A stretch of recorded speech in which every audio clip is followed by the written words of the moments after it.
Hey, so hi everybody. This is Thursday, and it is approximately 11:30 Hawaii time. This has been about 2 days since my last post. What I'm doing is I'm recording these videos on my lunchtime, and then I'm uploading them when I have Wi-Fi service. I think that's the way I can deal with this data problem for the time being. I won't be able to do live streams, which I actually haven't tried to do that yet, like Gems has, which is awesome. And hopefully she and I are going to be able to get together for some sort of interview in the near future, some sort of tie-in. What I want to talk to you today about, or talk to you about today, is the deal between Circle and Poloniex Exchange. I support it. I think it's a good thing. I think from a regulatory perspective, you're going to see more of these. And the other thing that you're going to see in the years to come is antitrust issues. We're looking at exchanges that are making $400 million at least or more annually in revenue, right? So every time you're on an exchange and you're trading cryptos, they're making about 1%. So their volume times 1% is the amount of revenue that they're generating, which can get really, really big. So you're going to start seeing more and more exchanges pop up. Not so many, not, a lot, right? It's going to dilute the customer base, okay? Because some people are going to trade in one place, some people are going to trade in another place, and they're trying to stop arbitrage. I don't understand why they're trying to stop arbitrage. I think arbitrage is an amazing, real thing that it makes sense, right? You buy something at one price, you should be able to take it someplace else if the market's different and sell it at a higher price. I don't know why they don't like that, okay? Think about gold, for example, okay? Just to kind of get your head around arbitrage. You buy gold on the New York market. You can't take it to the London market and sell it, okay? And even if you could, they're so tied into one another that there is no arbitrage. There is no grand difference in pricing models or prices for commodities. I think they want to control that from a global perspective. I don't know why. I don't know why they have a problem with that. You also see in the Forex market, people that trade on margins and what have you. I've traded on Forex before.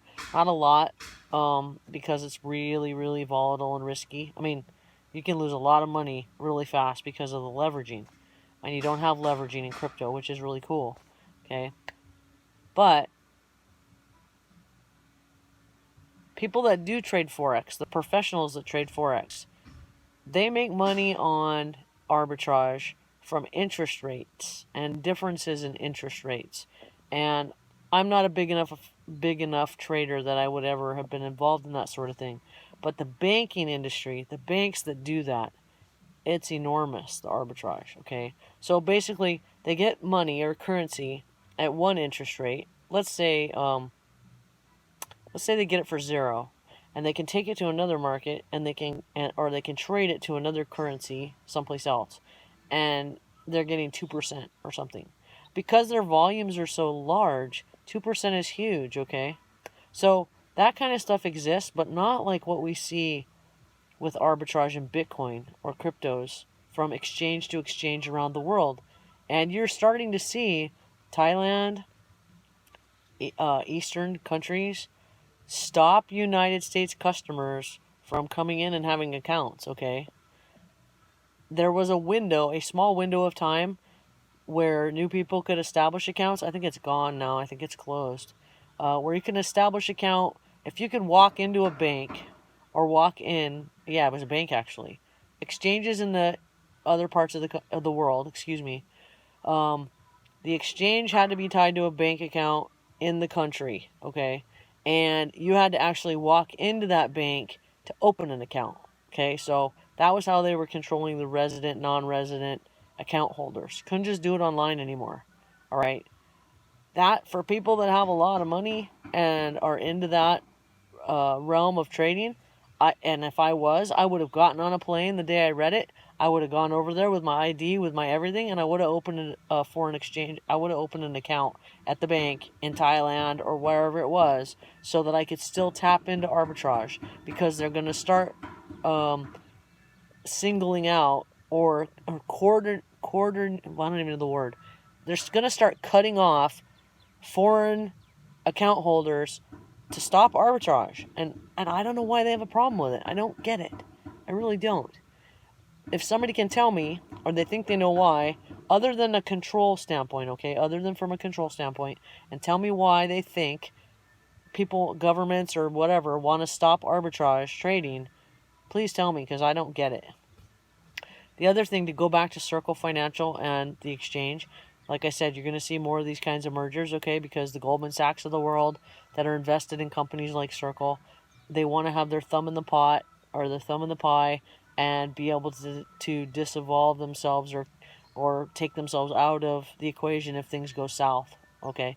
But there's a lot of money made in exchanges. I just read 10 minutes ago that 100 plus firms have applied for exchange licenses in Japan, okay?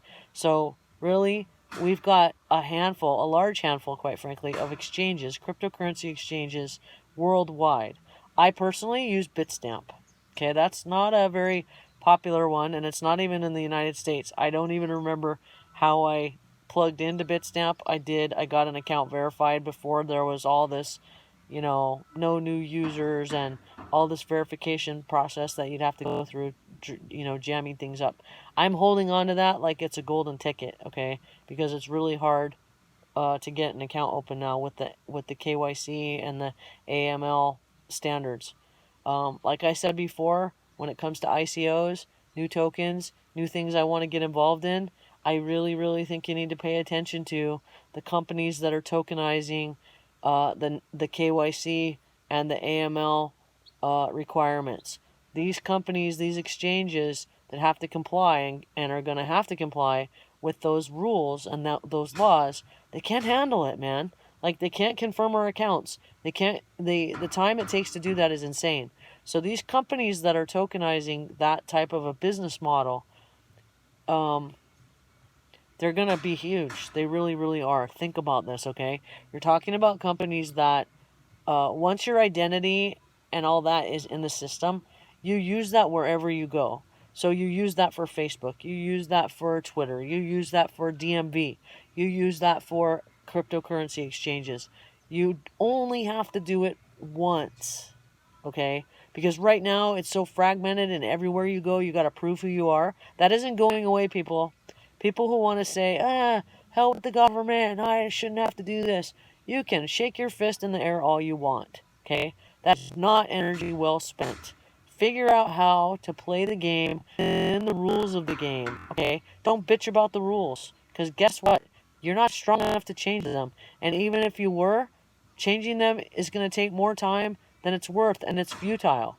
So learn how to play the rules of the game. That's my recommendation today. Learn how to play by the rules. Figure out how it works for you and what your strategy is. Me personally, I'll tell you what I'm doing, okay? I have played around with exchanges. I have bought cryptocurrencies on exchanges and then sold them for a marked up rate, 20-30% on peer-to-peer platforms, okay? Say like localbitcoins.com. I don't use that website, but similar type of platform, okay? It got to be too cumbersome. So here's what I do now, okay? Uphold, which is a cryptocurrency, fiat currency platform, allows me to transfer for a fee, about 1%, okay? It allows me to bounce back and forth from US dollars to Bitcoin to Ethereum to Dash to Litecoin to, I think, Bitcoin Gold now. They're adding others all the time. I literally, at the click of a button, can take my Bitcoin and hold it in US dollars and back and forth, vice versa, for I believe, like I said, 1%. So when the price of Bitcoin is high, and it's like all-time high or whatever, let's say it's moved 20%. I take my Bitcoin and I put it into US dollars.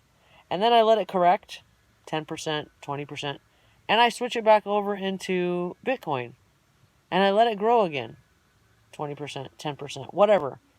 I identify the margin I want to make, the amount of money I want to, and all I do is go back and forth, okay? You can't do that on an exchange without lots of clicks. Check out Uphold. They do not have a referral type of system. I get absolutely no commissions, no money, no nothing for telling you about Uphold. Please comment on it. I love it. The interface is awesome. Check it out. Tell me what you think.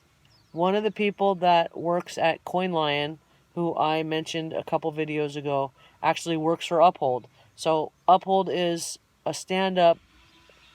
It's a stand-up platform. That's all I got to say. I have transferred from my bank account through Uphold to various places without any problems, and it's been great. Okay, so that's all I got to say today. Not a whole lot. Just that, things are changing. Regulations are coming worldwide. They are in a race to get out ahead of this, which I think is going to be difficult. I'm not going to go on much longer. Video's about 11 minutes already. Thank you for everyone's support. Please put in the comments anything you'd like to talk about. I love to respond. I always respond. Some people have put some stuff in that are concerning to them, and I've replied. Please, and let me know if you want to see an interview between, or even just a chat, live chat maybe, between Crypto Gems and I. Let us know what you think, okay? We're kicking it around. Guys, have a great day, all right? Talk to you soon. Bye-bye.